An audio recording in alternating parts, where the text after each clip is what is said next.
Supreme court में Kolkata RG Kar medical college में हुई रेप और मर्डर की घटना, फिर 15 अगस्त को कॉलेज में भड़की हिंसा, गिरफ्तारियां, ममता सरकार की कार्रवाई, पुलिस की लापरवाही और डॉक्टरों की नाराजगी पर लंबी सुनवाई हुई और सीजेआई चंद्रचूड़ की बेंच ने इस मुद्दे पर सवालों की बौछार कर दी।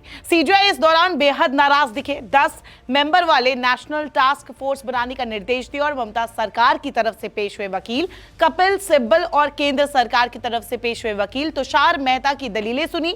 सुप्रीम कोर्ट ने जहां एफआईआर देरी से दर्ज होने पर सवाल किया, वहीं सुप्रीम कोर्ट ने अस्पताल के प्रिंसिपल को दूसरे अस्पताल में अपॉइंट करने पर नाराजगी जताई। सुप्रीम कोर्ट ने 15 अगस्त को हुई हिंसा पर सिब्बल के सामने सवाल उठाए और ममता सरकार की नाकामी पर भी सवाल उठाए।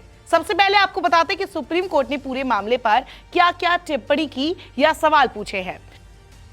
15 अगस्त की रात को आरजीकर मेडिकल कॉलेज में ट्रेनी महिला डॉक्टर के रेप और हत्या के मामले को लेकर प्रदर्शन चल रहा था। उसी वक्त यहां करीब 7,000 लोगों ने हमला कर दिया।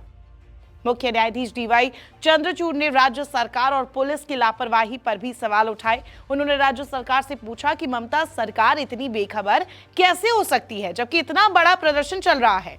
ममता बनर्जी सरकार की ओर से सीनियर एडवोकेट कपिल सिब्बल पेश हुए। जब उन्होंने कहा कि अस्पताल के बाहर 150 पुलिसकर्मी मौजूद थे, लेकिन जब 7,000 से ज्यादा लोगों ने वहां हमला किया तो और फोर्स की जरूरत थी। जब तक और फोर्स मिलती तब तक घटना हो चुकी थी। कपिल सिब्बल की दलील पर सीजेआई चंद्रचूड़ ने कहा कि मिस्टर सिब्बल, ये बहुत गंभीर मामला है। 37 लोगों की गिरफ्तारी हुई और उनकी पहचान सीसीटीवी फुटेज से हुई है। पश्चिम बंगाल सरकार इतनी बेखबर कैसे हो सकती है? क्या उन्हें इस बात का ख्याल नहीं था कि जब इतना बड़ा प्रदर्शन हो रहा है तो एक दूसरा वर्ग भी होगा जो आकर इसको रोकने की कोशिश करेगा? वहां महिला डॉक्टरों के साथ मारपीट हुई और पुलिस वहां से भाग गई। प्रदर्शन का नेतृत्व करने वाली महिला डॉक्टरों को उनके नाम से बुलाया जाता है और उन्हें धमकी दी जाती है कि उनका भी वही हश्र होगा जो ट्रेनी महिला डॉक्टर का हुआ। तब पुलिस वहां क्या कर रही थी? सीजेआई चंद्रचूड़ ने कहा कि ये ईमेल 19 अगस्त को आरजी मेडिकल कॉलेज के रेसिडेंट डॉक्टर ने भेजा है। वहां 700 डॉक्टर रहते हैं, लेकिन अब सिर्फ 100 ही बचे हैं क्योंकि बाकी ने घटना की वजह से वो जगह छोड़ दी है। इसी के साथ चीफ जस्टिस डीवाई चंद्रचूड़ ने सरकार से डॉक्टर की सेफ्टी के लिए इंतजाम करने के निर्देश दिए। केंद्र की तरफ से तुषार मेहता ने भी दलील दी। सॉलिसिटर जनरल तुषार मेहता ने आश्वासन दिया कि CRPF RG Kar medical college hospital और इसके हॉस्टल्स में स्थिति को नॉर्मल करने के लिए सिक्योरिटी बढ़ाएगी ताकि डॉक्टर्स वापस आ सके और मरीजों का इलाज शुरू हो सके, साथ ही मेडिकल स्टूडेंट्स अपनी पढ़ाई पर वापस लौट सके। इसमें राज्य सरकार ने केंद्र की तरफ से मदद के लिए हामी भी भरी। इस दौरान तुषार मेहता ने बताया कि वेस्ट बंगाल पुलिस इस सिचुएशन में कोऑपरेट नहीं कर पाई, ना ही मेडिकल स्टूडेंट्स और डॉक्टरों के पेरेंट्स को घटना की सही जानकारी सही समय पर दे पाई। अब आपको पॉइंटर्स में बता दें कि कोर्ट ने बंगाल सरकार से कौन से गंभीर सवाल पूछे। सीजेआई ने पश्चिम बंगाल सरकार और हॉस्पिटल प्रशासन को फटकार लगाई। कहा एफआईआर देर से क्यों दर्ज हुई? हॉस्पिटल प्रशासन आखिर क्या कर रहा था? कोर्ट ने प्रदर्शनकारियों पर सख्ती को लेकर भी पश्चिम बंगाल सरकार को फटकार लगाई। कोर्ट ने कहा कि शांतिपूर्ण प्रदर्शन को नहीं रोका जा सकता। सुप्रीम कोर्ट ने आरजीकर के पूर्व प्रिंसिपल की भूमिका पर भी सवाल उठाया। पूछा कि आखिर प्रिंसिपल क्या कर रहे थे? उन्हें इतनी देरी से पूछताछ के लिए क्यों बुलाया गया? उन्होंने ऐसी निष्क्रियता क्यों दिखाई? सीजेआई ने कहा कि हम अस्पतालों की सुरक्षा व्यवस्था को लेकर चिंतित हैं।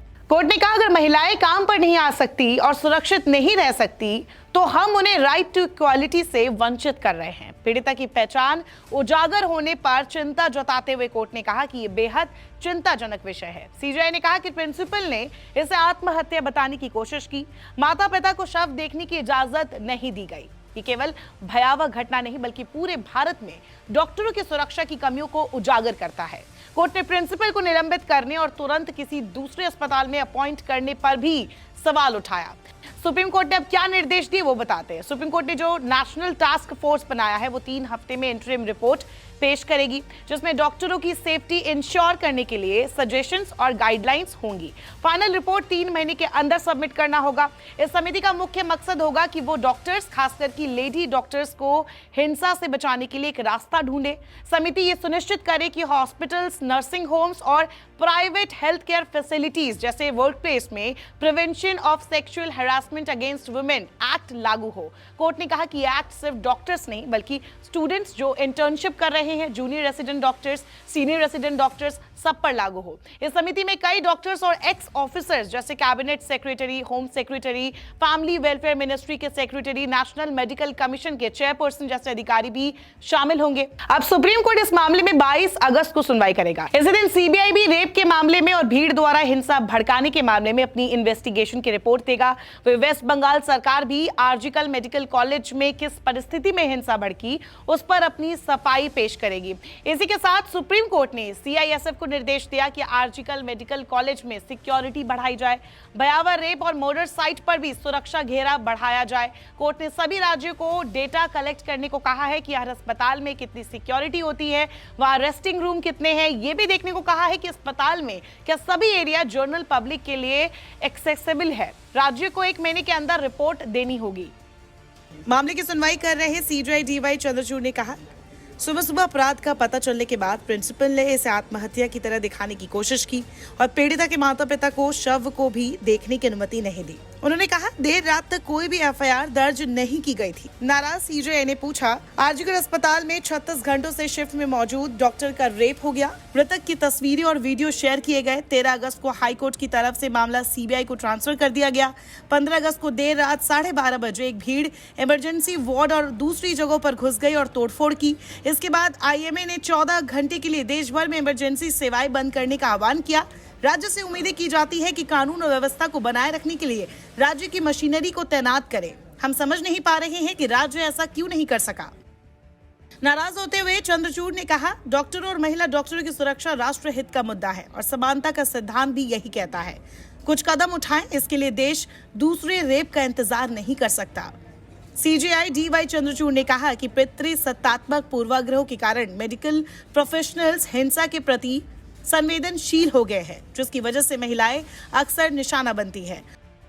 उन्होंने ये भी देखा कि मौजूदा कानून डॉक्टरों और चिकित्सा कर्मियों के लिए इंस्टीट्यूशनल सेफ्टी स्टैंडर्ड को मैच नहीं करता। इस पूरी सुनवाई ने सीजेआई ने डॉक्टरों से अपील की और कहा कि वो अपना काम दोबारा शुरू करें। उन्होंने कहा कि उनकी सुरक्षा सुनिश्चित करने के लिए हम यहाँ पर मौजूद हैं। 9 अगस्त को आरजीकर मेडिकल कॉलेज जो कि कोलकाता में, वहां पर ट्रेनी डॉक्टर महिला का रेप हुआ और फिर मर्डर की घटना सामने आई। इस घटना के बाद पूरे देश में आक्रोश देखा गया। सड़क पर तमाम डॉक्टर्स प्रदर्शन करते हुए देखे गए। तोड़फोड़ हुई, हिंसा हुई अस्पताल में और तमाम तरीके की चीजें हुई। बाद में ममता सरकार ने यह मामला सीबीआई को सौंपा। सीबीआई की एंट्री हुई और अब सीबीआई इस मामले में जांच कर रही है। एक आरोपी गिरफ्तार किया जा चुका है जो कि सिविक बताया जा रहा है और इसके बाद और भी जांच की जा रही है। इसमें जो पोस्टमार्टम रिपोर्ट आया वो भी सबने देखा। इस मामले में कई सारी चीजें सामने आई, जैसे कि कहा गया कि इसमें एक नेता का हाथ है, इसमें पावरफुल लोगों का हाथ है।